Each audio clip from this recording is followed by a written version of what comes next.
Marian Weber, bývalý úspešný coach U19, s ktorou v ostatnej sezóne obsadil ako nováčik výborné 5. miesto, končí vo svojej funkcii.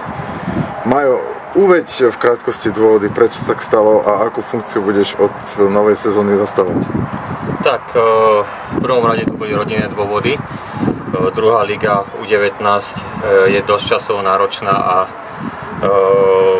človek sa potom nemá čas venovať ani rodinným veciam, ani vlastne tu v klube som chcel viacej sa venovať aj v iným veciam, aj z toho scoutingu a bohužiaľ nebol na to čas.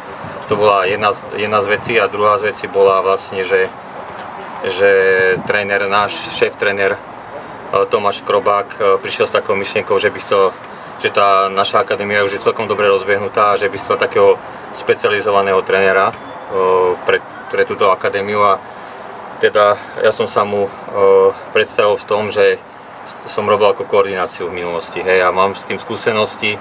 Tiež som sa učil u Jora Kovača, ktorý vlastne v MŠK Žilina tieto tréningy robil a ešte doteraz sa vlastne stále učím pri Jurovi Kovačovi, takže chcel som tieto tréningy nejakým spôsobom aplikovať aj v našej akadémii a tak viac pomáhať, viac byť pre tento klub osožnejší. No a skúste trochu rozvinúť, čo znamená byť koordinačný tréner a prečo je dôležité zapájať koordinačný tréning do tréningového procesu? Tak pohyb je vlastne najdôležitejší. Je to najdôležitejšia zložka športovej prípravy. Pohyb je proste veľmi komplexný. Je tam koordinácia, je tam flexibilita, dynamika, výbušnosť, obratnosť. To všetko je vlastne, ešte dalo by sa o tom veľmi veľa rozprávať, takže ten pohyb je veľmi dôležitý, pretože dneska sa tie deti tak nehybu ako v minulosti. Hej, my sme trávili na vonku veľa času, hrali sme na ulici futbal, lozili sme po stromoch, behali sme od rána do večera. Dneska tie deti sa tak nehybu a preto je tento tréning asi veľmi dôležitý.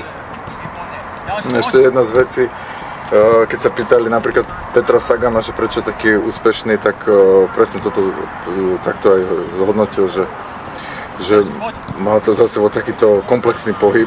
No a ešte sa k tomu vrátim. Tam predpokladám, že koordinačný tréning vedie aj k predchádzaniu zranení. Áno, to je ďalšia dôležitá vec. Predchádzanie zranení. Koordinácia je vlastne, keď je ten hráč dobre rozhýbaný a keď dobre trénuje, tak aj tá pravdepodobnosť toho zranenia sa minimalizuje. Takže ďalším tým výhodou tohto tréningu je predchádzanie zranení.